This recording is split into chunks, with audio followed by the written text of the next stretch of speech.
மீண்டும் ஒரு முறை தமிழகத்துக்கு பிரதமர் மோடி வருகிறார். மார்ச் 1ஆம் தேதி தான் மதுரையில் மிகப்பெரிய ஒரு மாநாட்டை கூட்டிட்டு அதில் தமிழகத்தினுடைய ஆளுங்கட்சியான திமுகவை வச்சு செஞ்சார். இப்போது நாளைக்கு மார்ச் 11ஆம் தேதி நாளைக்கு பிரதமர் வராரு. இதில் என்னென்னலாம் நடக்க போகும் அப்படிங்கிறது பார்ப்போமா? வாங்க.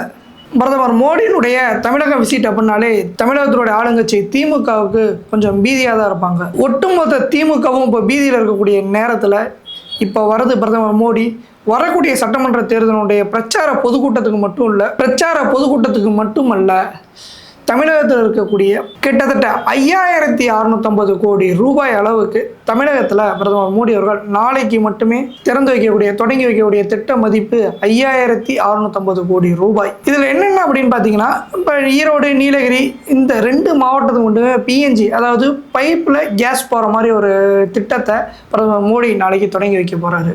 இதனால் கேஸ் கிடைக்கோ இல்லை கேஸுக்கோ நம்ம எப்பயுமே வெயிட் பண்ணணுன்ற அவசியம் கிடையாது. பைப்பில் கேஸ் வீட்டுக்கு வந்துடும். அதில் மீட்ரு செட் பண்ணியிருப்பாங்க. எவ்வளோ பில்லு வருதோ அதை நம்ம பே பண்ண போகிறோம். 201 ஃபியூல் ஸ்டேஷன், அதாவது கேஸ் ஸ்டேஷனுமே பிரதமர் மோடி நாளைக்கு திறந்து வைக்க போகிறாரு. இது எல்லாமே வெறும் எரிசக்திக்காக மட்டுமே பிரதமர் மோடி பண்ணக்கூடிய ஒரு விஷயம். சென்னை பக்கத்தில் உடைய மணலியில் இந்தியன் ஆயில் கார்பரேஷன் மூலியமாக லூப்ரிகன்ட் ஆயிலுக்கான தொழிற்சாலையை நாளைக்கு பிரதமர் மோடியுமே காணொலி காட்சி மூலியமாக திறந்து வைக்கிறார். இதன் மூலமாக ஆயிரக்கணக்கான இளைஞர்களுக்கு வேலைவாய்ப்பு உருவாக போகுது. அப்படின்னா முதல்வர் ஸ்டாலின் அவர்களுக்கு கொஞ்சம் பயம் இருக்க தானே செய்யும். இது போக பிரதான் மந்திரி கிராம சதக் யோஜனா, அதாவது கிராம சாலை திட்டத்தை 370 கிலோமீட்டர் அளவுக்கு 89 கிராமங்களை இணைக்கக்கூடிய புதிய கிராம சாலைகள் திட்டத்தை நாளைக்கு பிரதமர் மோடியுமே திறந்து வைக்கிறாரு. இதன் மூலியமாக விவசாயிகள், அங்கே இருக்கக்கூடிய கிராமப்புறத்தில் இருக்கக்கூடிய விவசாயிகள் தன்னுடைய சந்தைப்படுத்தக்கூடிய பொருட்களை ஈஸியாக நகரங்களுக்கு கொண்டு போய் சந்தைப்படுத்துறதுக்கு ரொம்பவே சுலபமாக இருக்கிறதுக்காக கிராமப்புற சாலையை விரிவுபடுத்துகிறாரு பிரதமர் மோடி. இப்போ தான் சமீபத்தில் கங்கை கொண்ட சோழபுரத்துக்கு பிரதமர் மோடி வந்துட்டு போயிருந்தாரு.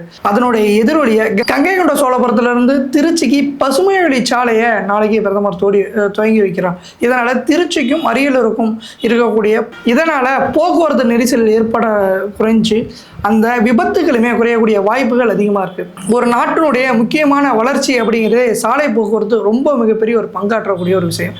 அந்த பங்காற்றக்கூடிய விஷயத்துக்கு பிரதமர் மோடியும் சரி, பாஜக அரசு இதுக்கு முன்னாடி இருந்தக்கூடிய வாஜ்பாய் அவர்களுமே மிகப்பெரிய சாலை போக்குவரத்துக்கு எவ்வளோ முக்கியத்துவம் கொடுத்தாங்க அப்படிங்கிறது நமக்கு எல்லாருக்குமே தெரியும். எடுத்துக்காட்டுக்கு நம்ம தங்க நாற்கர சாலையை கூட சொல்லலாம். இது போக 5 முக்கியமான ரயில் போக்குவரத்து, 2 Amrit Bharat express, 2 express train, 1 passenger train, இந்த 5 ட்ரெயினையுமே நாளைக்கு பிரதமர் மோடி அவர்கள் தொடங்கி வைக்க இருக்கிறார்.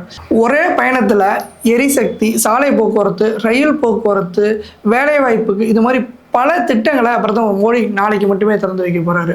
இது எல்லாத்தையுமே முடிச்சுட்டு திருச்சியில் நடக்கக்கூடிய மிகப்பெரிய மாநாட்டிலுமே பிரதமர் கலந்துக்க போகிறாரு. அந்த மாநாட்டில் இன்னும் அந்த திமுகவை, தமிழகத்தை ஆளக்கூடிய திமுகவை நாளைக்கு என்ன சொல்ல போகிறாரு அப்படிங்கிறத நீங்கள் கமெண்ட்ல சொல்லுங்கள். நன்றி, வணக்கம்.